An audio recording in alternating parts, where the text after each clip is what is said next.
So we will pick up where we left off on Friday. And so just to summarize, because I know it's been a couple days and maybe most of y'all aren't, dorks like Mr. Santos. And so, in this case, remember, we basically started with the, beginning of time type of thing, and how humanity and other life forms came about.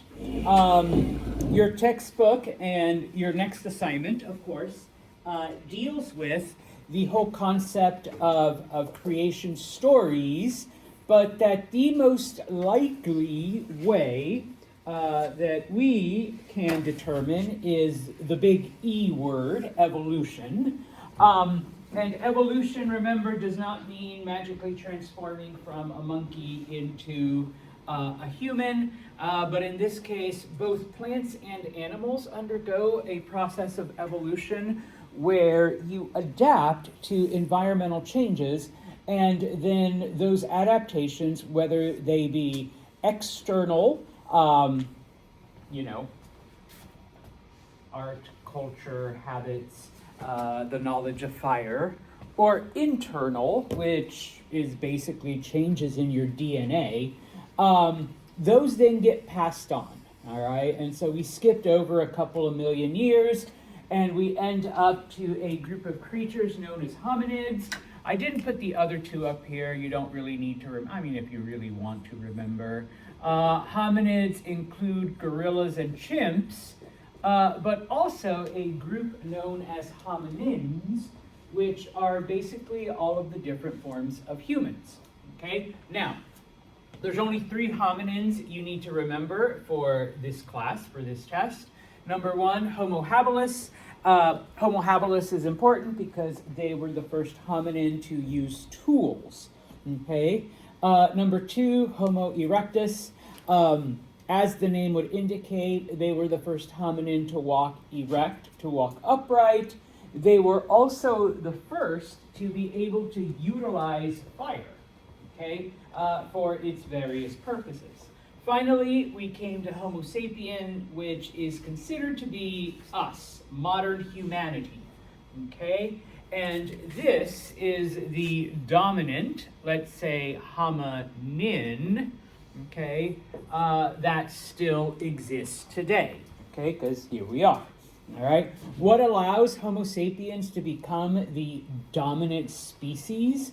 Well, it's this idea of evolution, this adaptation to the various environmental changes, and then, of course, this adaptation allows Homo sapien to survive any and all, environmental changes, environmental disasters, etc., and from there begins to spread across the earth, Now, of course, all of this that we're talking about takes place over hundreds of thousands of years. I put 100K plus, sorry, I can't read my shorthand, all right? And of course, as I've already said, those adaptations aren't just, one thing, but because, Homo sapien has a much higher brain capacity than some of the other hominins, we see these external adaptations, the culture, the art, religion, and of course, because Homo sapien does have a bigger brain, they do develop the concept of speech, and so these changes, these ideas are then able to be spread to the following generations, and then those generations are able to add to that knowledge. And once again, this takes place over hundreds of thousands of years, all right?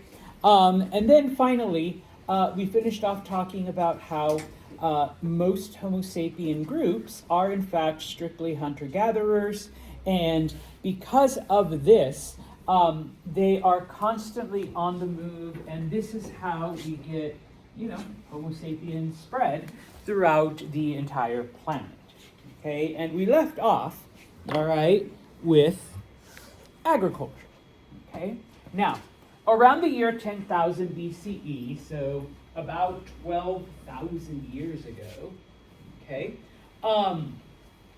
people begin to abandon this hunter-gatherer lifestyle, okay? People begin to realize, and I'll get into it more in the following slides, that you can actually make, bless you, you can actually make your food grow on purpose. You don't just have to follow it, all right? Follow, you know, the carrots and the apples and the oranges or whatever fruit they're gathering, okay? And by the same token, you don't have to chase animals, all right? You can actually get them to live with you, all right? And then when you're craving a piece of meat, you can just kill it, type of thing. Now, a couple of things happen, all right? A couple of environmental factors. Number one, we begin to exit that last ice age, all right? And so we begin to see, number one, a warming trend across the planet. And so what happens here is that we begin to see a much more diverse and much more varied plants begin to grow, all right? Because you do get, you know, different types of crops that are able to thrive when there is a better climate, okay? And so the word domestication, okay? Typically, we think about it strictly in animal terms, okay? You've domesticated an animal. But it also has to do with plants. In this case, you know, you're growing them on purpose, all right? You're not just, you know, finding a random patch of carrots and then, you know, taking them, but you're taking the seeds, planting them in a very specific place, and now they're growing according to your schedule, okay? Type of thing. And so because of this, once humanity is able to domesticate both animals and plants, this hunter-gathering lifestyle begins to switch to two types. Number one, settled agriculture. That's what we would consider today like just farming, okay? You have a house, you have your fields, you go out there, you plant the seeds, you let them grow, and then like you harvest, and you eat the food, and blah, blah, blah, okay?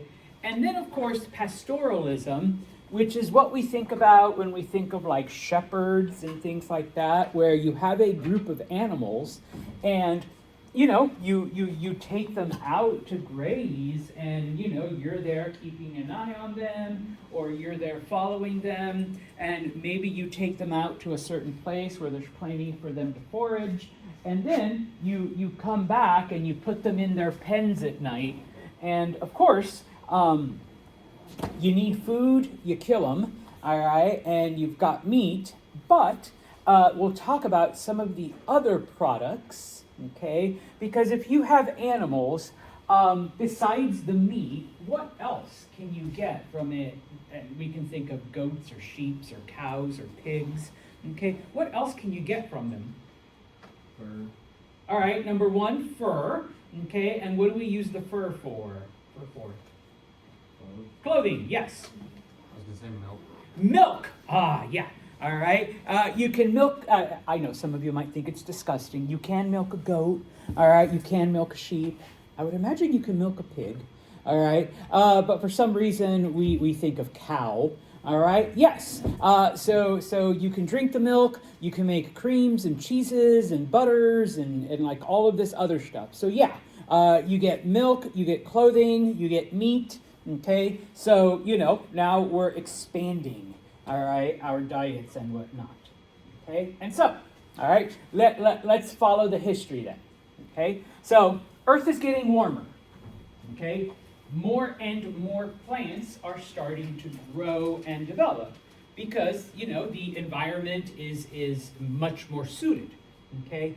In addition, all right, the crops that were already there, because the climate is a lot better, they're yielding, you know, they're growing more and more, and they're growing bigger. So, you know, during the Ice Age, you got carrots that size, and now you've got big-ass carrots, all right, that you can eat, okay? And so, as the hunter-gatherers, you know, as they're gathering all this food, and oh my goodness, there's so much here. okay? We don't have to move on as quickly, okay? We don't need to, move around as much.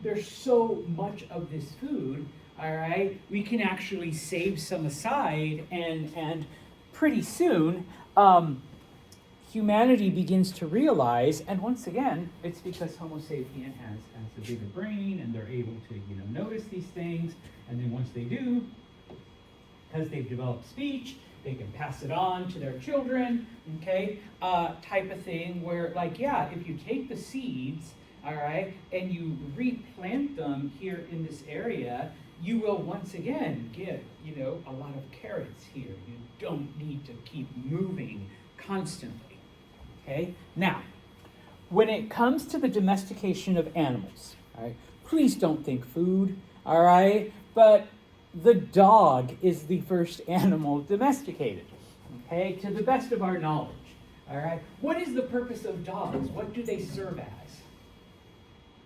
Why do we keep them as pets? Yeah. They help to hunt. Okay, number one, yes, they're work animals. Okay, you can train them, teach them, breed them for a specific job. Okay, type of thing. And so in this case, yeah, you can add a dog to your hunting party, and now hunting animals becomes a little easier. What else do we use them for? Farming, yeah. Okay, they can help out on the farm. That's it. You guys don't keep pets just because they're nice. They're companions. All right, they keep you warm. All right, they keep you company, type of thing. But yes, dogs are the first for this, specifically for work. Okay, I mean later on we get the other benefits. Okay, but when it comes to these food animals now, okay, we're pretty sure that it was wild sheep. Sheep are pretty easily domesticatable, if that's even a word. All right, you can, and in this case, humanity is, and maybe with the help of a good dog, are able to, round up a couple of sheep. Okay, and you put a boy sheep and a girl sheep together, and they do their thing, and baby sheep come out, and then they just never leave. Okay, they just stay with you, and suddenly it's like, hey, we don't actually have to go out and hunt. All right, we can keep our animals here, let them reproduce, and then whenever we need something, you just kill a sheep, and there you go, you got food. Or, the female sheep, they give the baby sheep milk, but we can also drink the milk. Okay, and oh yeah, we can shave all the fur off and make us some nice warm clothes. Okay, type of thing. All right. Now, eventually, and I'll talk about this. I think it's in the next slide. You do have, once you get a big enough group, you do need to take them out to graze. You do need to take them out to eat and reproduce and all of that. Okay, and then after sheep. We think that humanity then was able to domesticate goats, cows, and pigs. Okay. Now, when it comes to cows and pigs, obviously we're not going to use their fur. Well, they don't have fur. All right, for clothing. But what do we use off of cows and pigs that we can use for clothing? Hide, which is turned into leather. Yes. All right. Their hides is.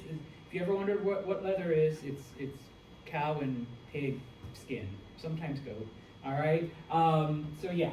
Okay. If you've got, I don't know if those are real leather. All right. So if you're wearing leather, you're wearing a piece of sheep or a piece of pig. Okay. So yeah. All right. When it comes to goat, you can also use their fur, and this is something. This is just Santos dropping just a teeny bit of knowledge. All right. What do we call sheep fur? Wool. So if you're wearing anything wool, okay, it's made out of sheep fiber, okay? If you're wearing anything and it says it's cashmere, that's goat, all right, made out of goat hair, okay? This is the one that people are like, oh my God, Santos. If it says Angora, that's rabbit. Okay, they have shaved a bunch of rabbits. Okay, I have a couple of Angora socks, and trust me, no offense, rabbit fur is really warm. Okay, now one of the newest ones, and I actually bought a couple of socks. We haven't given it a fancy name, alpaca. If you use alpaca fur, I have some alpaca socks. I also have like an alpaca sweater, and it actually is really, really warm. And it's much lighter than either wool or cashmere, so it's kind of like, all right, yeah, all right. But those are the I know people are going to be like, wait, what is this then? If you're wearing anything that has animal fiber, if it says any one of those. Nowadays it's mostly polyester. Yeah, I know. Most of you are probably wearing something synthetic, but if you're, whatever, you're like, I think this is wool, and you might look and be like, oh my God, it says, alpaca, or it says cashmere, or it says, whatever. That's what it is. Okay? So, now, okay, looking at the pastoral, okay, these are the people that focus mainly on animals. Okay? So, and once again, this takes place over tens of thousands of years. Okay, you've managed to convince, let's say, a few sheep to kind of hang around you. You have a boy sheep, you have a girl sheep. They reproduce, and so now you're getting, your little bits of sheep. But over time, obviously, you're gonna, and you guys are all sheep for this. All right, you're gonna get like a huge herd, and so you can't keep them in one place. All right, so it's called transhumance. Okay, where you have your home base, whether it's your hut or your village or your farm or whatever, okay? And then, of course, there is a certain period of time where you take your herd and you take it into the hills, into the valleys, wherever there's all kinds of grazing, and you let them do their thing. You let them eat, you let them run around, you let them mate. And whether you're gone a month or 2 months or 6 weeks or 12 weeks, all right, you let them do their thing, okay, and they get bigger and they get fatter, and then you come back, you return, you come back to your village, to your hut, to your home, to your farm, and then once you're there, okay, now, all right, yeah, some of your sheep are going to be used for wool, so you shear them, you cut off all their hair, and so now you're able to take the fur, spin it into, fiber, which we call wool, and you're able to use that wool now to make clothes, okay? Maybe, especially if your female sheep got pregnant and had babies, you're able then to continually use their milk. You can milk them, and you can use the milk to drink. As I said, you can make cheese out of it, you can make cream, you can make sauces, etc. And then, of course, some of your sheep are going to be used for meat. You're just going to flat out kill them, for the next barbecue. Okay? And so that's how you live your life, and that's basically the cycle that you follow. Now, you might have some plants, you might have a couple things that you have in the ground. More than likely, though, especially as time progresses, many of these transhumance pastoralists would then trade with farmers. Okay, I'll give you some meat for your crop. I'll give you some, milk for whatever it is that you're growing. Okay, and so stuff like that. All right. Now, the other kind is the nomadics. All right, the nomads. Now, these basically inhabit the lands that encompass most of Central Asia. Okay, they have no home. They have no set base. And so basically they just wander back and forth across Central Asia over tens of thousands of years. Okay, they eventually become the hordes that like wander across. All right, these lands. Whenever they need something that their animals can't provide, they find the nearest village or the nearest farm, and they plunder, pillage, destroy, kidnap, take away, and then off they go. Okay, and then they continue to wander, and then once again they run out of things that their animals can't provide, and here's the next village. And so we pillage, we plunder, we steal, we burn things down, we kidnap people, and then off we go again. Okay, and so they're constantly moving. These Central Asian hordes will become important in history because some of them eventually settle down, okay, and mix with whatever local populations are there. But also, in order to keep up this lifestyle and in order to pursue your animals and in order to be this mobile, they are the first to domesticate the horse. And they become a horse culture as well, okay? Because if you're wandering across Asia over hundreds and thousands and tens of thousands of years, all right, it gets pretty tiring to just walk, okay? And so they become a horse culture, all right? Now, let's look at the settled agriculture, okay? What we think of as farming, okay? The first place that it happens on a large scale, okay? So this is where farming basically develops, is in an area known as the Fertile Crescent, okay? Its ancient name, well, we still refer to it as this, is Mesopotamia. I am going to ask you where Mesopotamia is. It's basically modern-day Iraq, okay? So where the country of Iraq is, that is Mesopotamia, and that is where the first large-scale productive farming / agriculture develops. Okay? Now, it happens around 9,000 BCE, so about 11,000 years ago. Okay?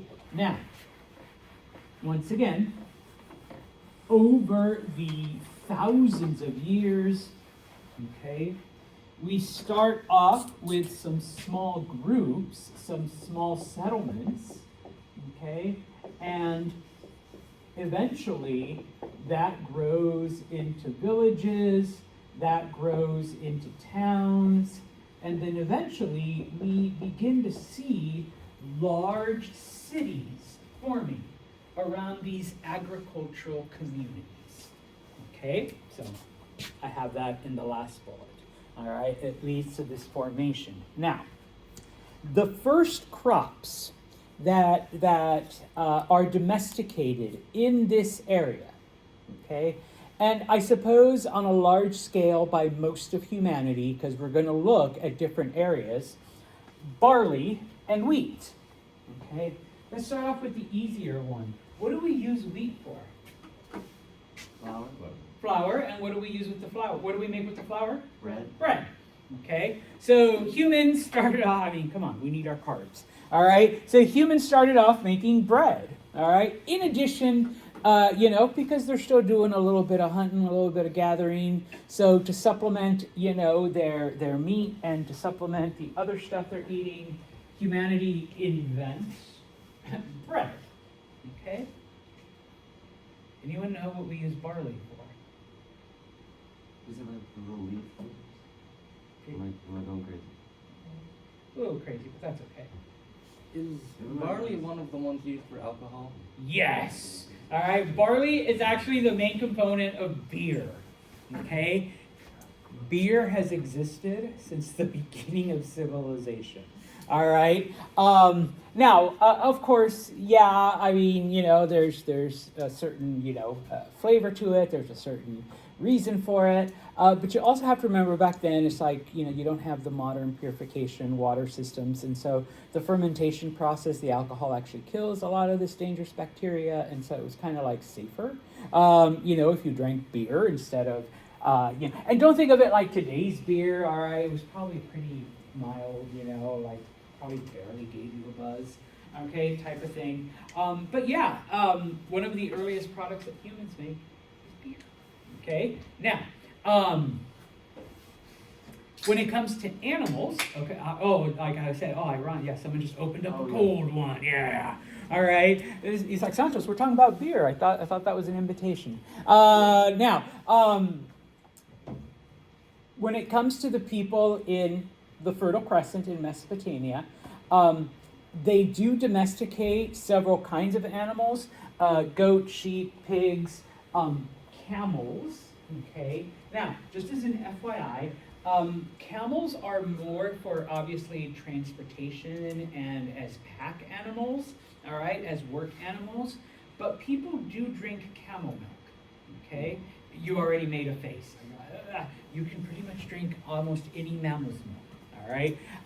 Now, in this case, yeah. All right, they use it for milk as well. Okay. Now, how does this work? Okay. Well, first off, you knew maps were coming. Okay. The area in green is the Fertile Crescent, what we refer to the Fertile Crescent. Mesopotamia specifically is this area, like I said, what today would be considered Iraq.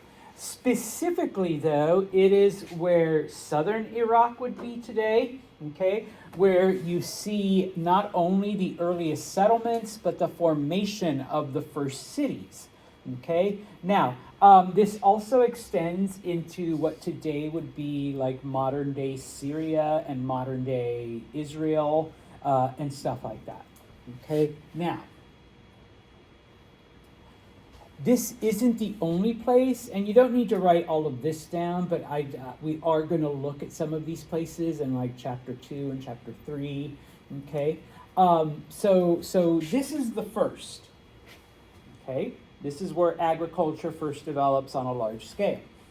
But almost, not simultaneously, but maybe a couple thousand years after, in Egypt, okay, we do see the development of agriculture there, okay? Around the same time, we see the development of agriculture in China, okay? Now, in Egypt, they develop the same crops. We see wheat, we see barley, so bread and beer, okay? And many of the same animals are domesticated. But when you move to China now, okay, there we see the cultivation of rice, okay, because that's where it comes from, and millet. Millet is a type of grain. Okay, so even though they don't grow wheat in China at this point, okay, they use millet to create their own form of bread, okay? And I use air quotes because don't think of like the bread that we eat today, all right, type of thing. Yeah, some agriculture develops in the Sudan, some agriculture develops in New Guinea. I'm only focusing on the ones that we actually look at in the chapters. Okay, India, all right, also around the same time, around 7,000, we see the development of agriculture there. Similar to Egypt and Mesopotamia, where it's wheat and barley. Okay, so more bread and beer, all right? And then later on, okay, we do see the development of agriculture in both Mexico and Peru, but this actually happens several thousand years later, and the crops are completely different. In Mexico, it's the development of corn, okay, and in Peru, it's the development of potatoes, okay. Potatoes are actually Peruvian in origin, all right, so. Here's more then. This map shows then not only where agriculture takes place and the timeline, but it also gives you like the specific products that they grow. So we've already mentioned, wheat and barley and cows and all of that. We've already mentioned rice and millet in China, but in China, they're also able to domesticate pigs, all right, and chicken, all right. Once again, just a little bit of knowledge, okay. if you love chicken, all right, I suppose you can thank the Chinese because they were the first to, and I'm going to use air quotes, domesticate chickens. Okay, what do we get from chickens? Eggs, number one, and then also number two. Feathers. Okay, I'm hungry. I'm not eating the feathers. All right, no, you're good. Meat. Yes, the actual meat. Okay, type of thing. And I say domesticate because if you've ever had to deal with chickens, I mean, you guys are laughing, so you probably have dealt with. Yeah, I know. I've been attacked by chickens before. All right, so they're not the best. Okay, that's why I enjoy eating them whenever I can. All right, but yes, we do get feathers, which can be used for warmth, which can be used for bedding, which can be used for pillows and stuff like that. Okay, and then of course, as I mentioned, like Mexico, I said corns, but it's also the origin of, pumpkin and beans and squash. So, if you love your pumpkin spice latte, my ancestors say you're welcome. Okay, because without it, you wouldn't have had it. Chili peppers are big too. Huh? Chili peppers are big. Chili peppers, yes. Okay, and then in South America, like I said, Peru, that's where the potato comes from. So if you like French fries or hash browns or home fries or mashed potatoes or baked potatoes, you can find a Peruvian and say thank you to them, type of thing, because that's where they came from, and whatnot. Okay, so now, in these early chapters, we are going to look at these 4 civilizations, okay? Yeah, I know, we kind of have to skip over quite a few, all right? We're going to start off looking at the civilization in Mesopotamia, okay? Number 2, then we're going to move on and look at Egypt, all right? Number 3, we're going to look at society in India. And then finally, number 4, we are going to look at the development of society in China. All right. Now, that's not to say that things don't happen in other areas, and we're not going to look at other areas. But those 4, okay, Mesopotamia, Egypt, India, and China, is where we see the first aspects of society. Okay, where we see large-scale farming, where we see large-scale domestication of animals, okay? In other places, okay? For example, and we split up Europe into northern and southern. So looking first at southern Europe, specifically Greece and the Balkans, okay? Here, because of the landscape, the people here do domesticate animals. All right, they are able to, sheep and goats and whatever, and, keep them, get them to mate, they grow their herds, and so, the milk, the meat, the fur, the everything, okay? When it comes to actually growing food, all right, because the land is very, very rocky, okay, it is difficult to farm. And so in order to obtain large-scale amounts, eventually they do make contact with the people in Mesopotamia and are able to trade, okay, with them for their food. Because one of the things that we will look at in chapter 2 is that despite the fact that the people in Mesopotamia are able to grow tons and tons of food, that's their only resource, okay? Not a lot of metal, not a lot of minerals, not a lot of wood, not a lot of other things. And so the people of Mesopotamia basically had to trade their food for some of these other things, okay? In the Mediterranean area of Europe, okay, we are not 100% sure how they were able to develop agriculture. Obviously, it had to come from travelers, people who were traveling from point A to point B, and either they were making Europe their destination or making, other parts their destination, okay? And so in this way, it's how, these ideas spread, okay?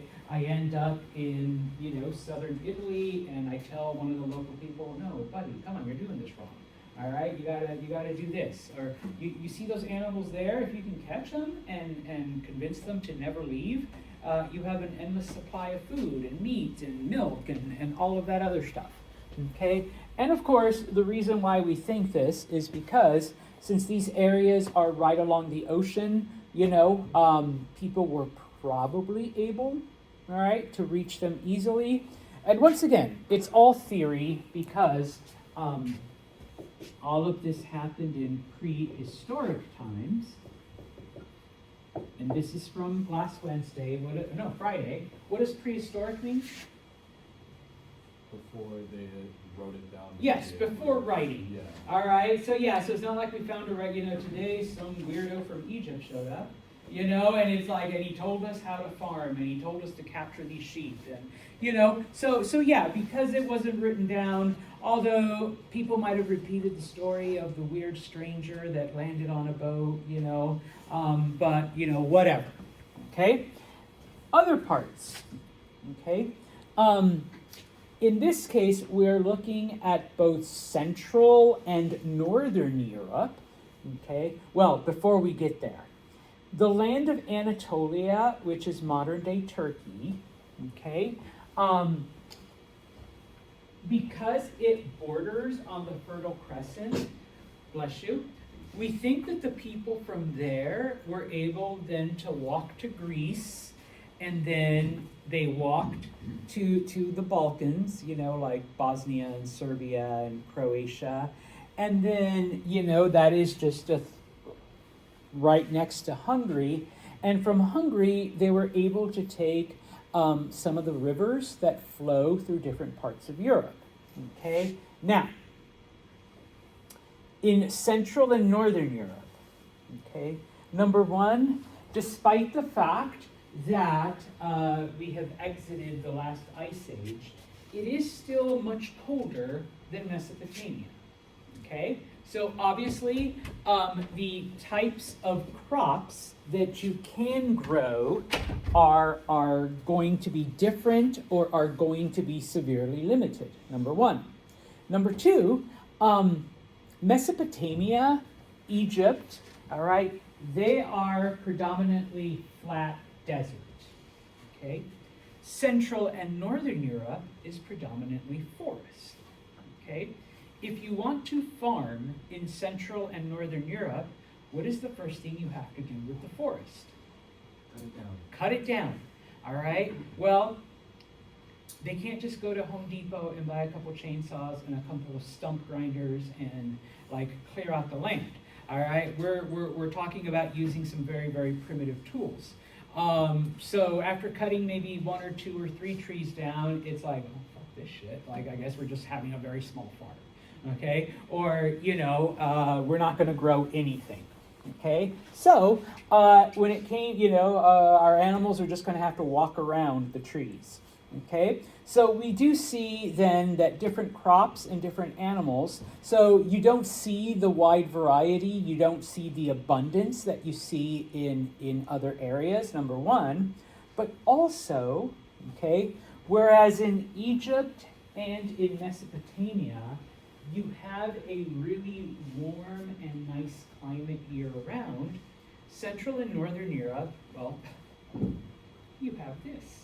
Okay, where, the spring is, kind of nice. The summer is amazing, but then once you get into fall and winter, all right, you really can't grow anything, all right, literally, okay? So we need to adapt. We need to kind of change things up, all right? We have to be certain that we plant in the spring, we watch it grow in the summer, we harvest in the fall, and then we preserve it and pray to all the gods that we can survive the winter with our food storage, all right? And if we survive the winter, then come spring, we start planting again, okay? So we have this routine, all right? Now,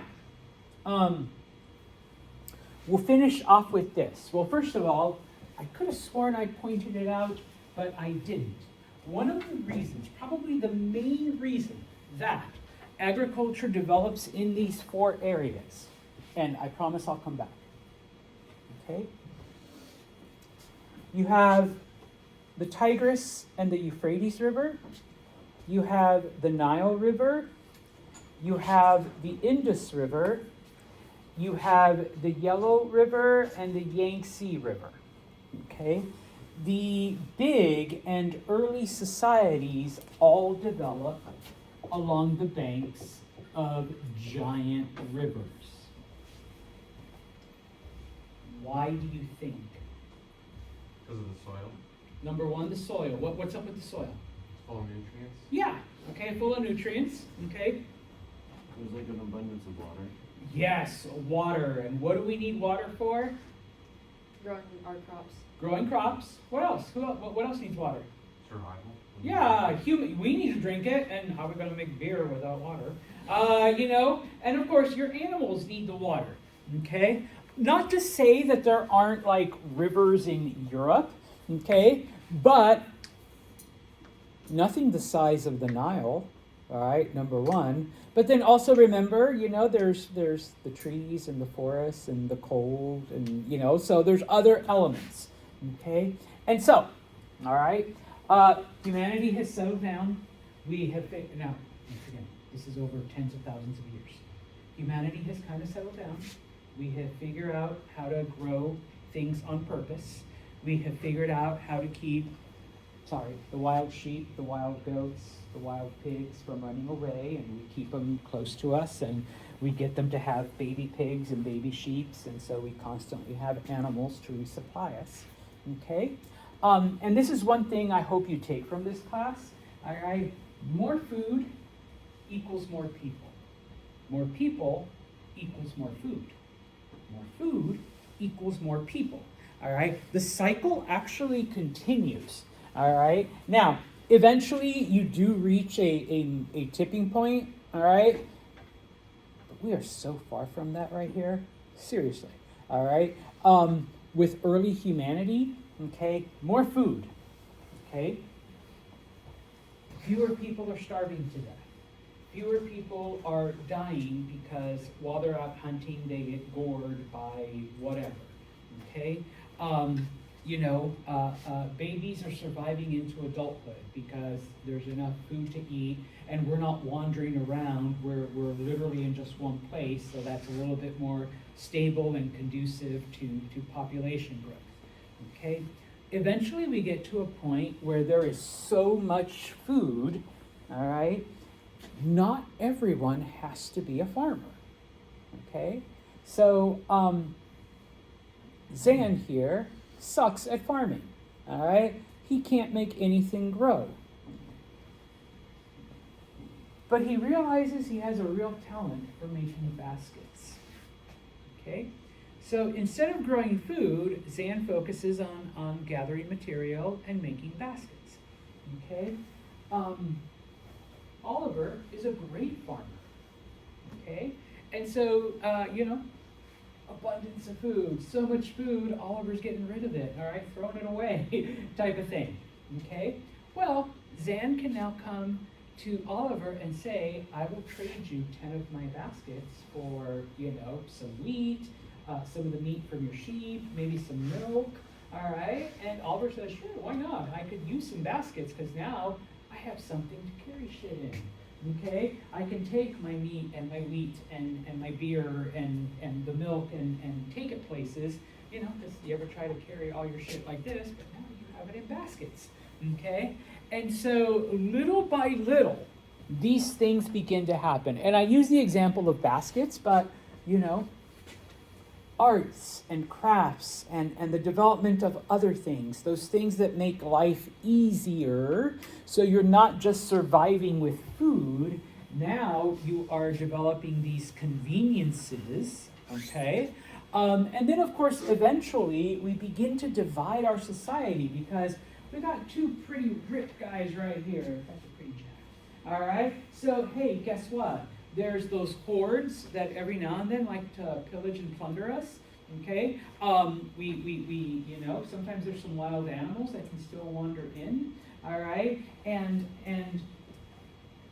she can't farm either, but you know what? She's realized that if you take certain rocks and metals and make them really pointy and you tie them to a stick, they can cause a lot of damage. So why don't you make a lot of those pointy sticks for us? we'll give them to these guys, and then you guys just stand out there, and if anyone tries to raid us, all right, boom. All right, any wild animal tries to attack someone, just ugh. All right, so you become our warrior class, you become our blacksmith, all right, and you guys don't have to farm because the village is going to pitch in and make sure you guys are fed, keep those muscles on that protein. All right, and you, well, you're busy making all of our weapons, so we're going to, do that for you. All right, and little by little then, we begin to see then this emergence of what we call complex societies, where now, yeah, we do still have the farmers, but now we have the artisans, the ones that make all of the tools, the devices, the comforts, the weapons, the other things. We have the ones that defend us, okay? And then, of course, from there, we see the development of a sort of leadership thing, because with all of these people and all of these different relationships now, we need rules. And we need someone to make up the rules, and we need someone to enforce the rules, okay? So we begin to see the origins of simple governmental systems. Oh, and of course, we can't leave that out, all right? Because remember, what was the original purpose of religion? Why did we make up the stories of the gods and nature? Like, just to understand the world. Yeah, why did it snow today? Who pissed off Frosty? I don't know. Or Elsa, okay? Whoever makes it snow, all right? It could be the goddess of snow, okay?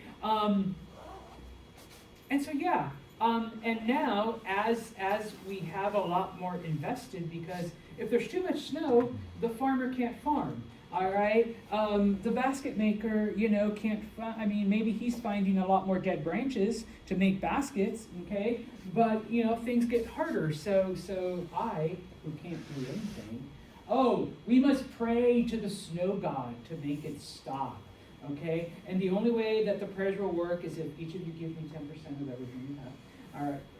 Okay, you can tell I really don't like religion. All right, give me 10%, and then I will talk to the snow god and get the snow to stop. Okay? And so, yeah, all right, little by little then, we see the development of this over, once again, the tens of thousands of years. All right? On Wednesday, I'm going to skip over some of because this is just some of the first cities, okay, and then some of the results. Which we're going to talk about them anyways. But starting on, what did I say? Friday. I almost said Wednesday. Today's Wednesday. Starting on Friday, snow day messes me up too. We're going to look at the first society, which is the society in Mesopotamia. All right? And how all of this plays out. All right, guys.